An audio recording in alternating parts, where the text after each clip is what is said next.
Welcome to Networking Events in 4 Easy Steps, part of the KU Law Career Services Office second boot camp series on networking skills.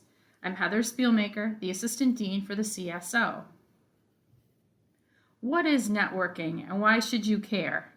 Well, networking is the start of a professional relationship, and many later jobs are secured based upon these relationships. What networking is not is you asking for a job at an event. Some common places where you might use the tips we're going to discuss today are networking mixers, obviously, conferences, competitions. They will often have planned networking events or an awards banquet, continuing legal education or legal training events, career fairs, and before and after ceremonies. 4 steps for networking success. Know yourself. What to do before the event, what to do during the event, and what to do after the event. Know yourself. Understanding whether you're an introvert or an extrovert can help you plan for networking activities.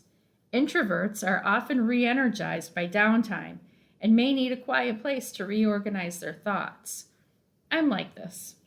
During long events or interviews with multiple people, I often retreat to a restroom, private space, or even my car to review my notes, refresh my strategy, and give myself a pep talk.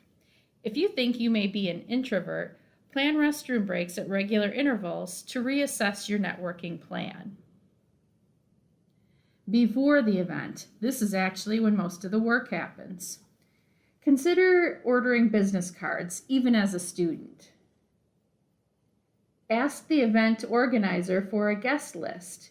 If you can get it, it can help you plan a short list of people you'd especially like to meet during the event. Each interaction could take 10 minutes, and you'll have unplanned encounters too. So targeting 4 people for a 1-hour event is a reasonable goal. If you can't get the guest list, we do have a backup plan described in a few minutes. Know the event layout if possible. Lots of events have food, but will there be tables? Tall tables that require all standing? Will there be a bar and will you need cash?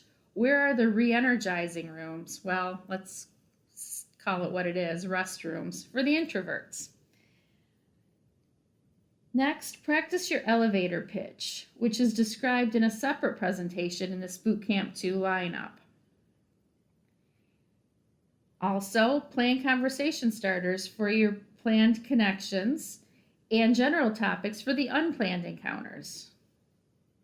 And finally, plan your outfit. Think about the layout. Is it all standing? Then remember comfy shoes. Is it buffet food? Then don't wear drapey sleeves. Pick skirts that don't need readjusting frequently, and pick colors that hide sweat if you happen to be a sweater. During the event.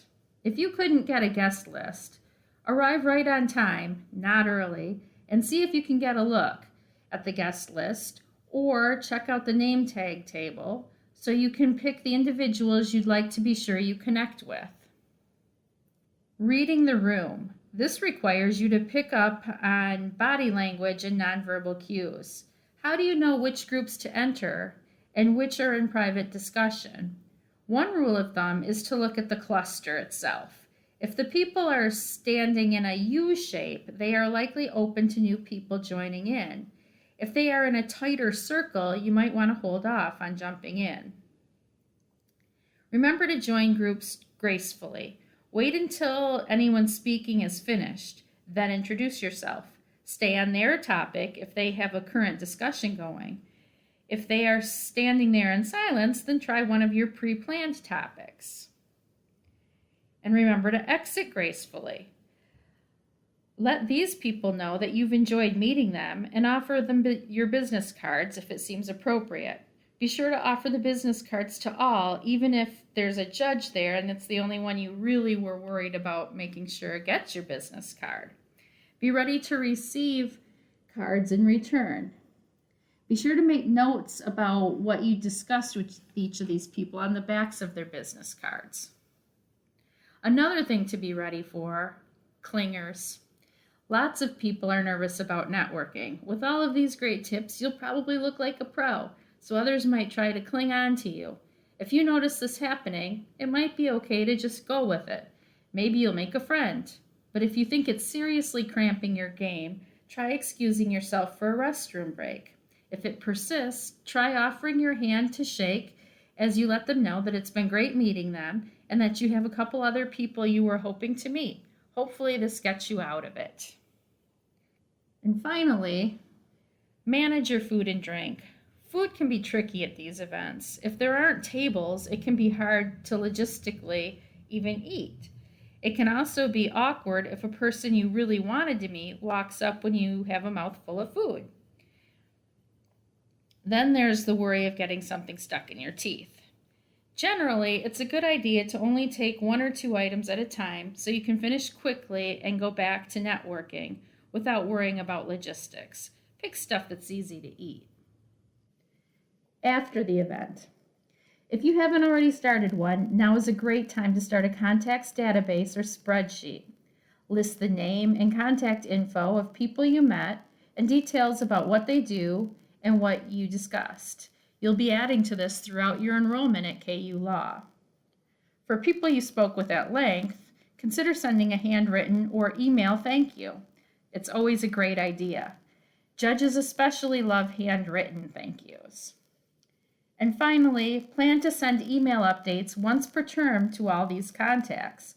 When grades come out is a good time to update people. You'll be able to make a couple lines of small talk about your best and favorite classes and how they might have impacted your future career goals. If you have more questions about networking events, please don't hesitate to contact us using this contact information. Until next time, rock chalk.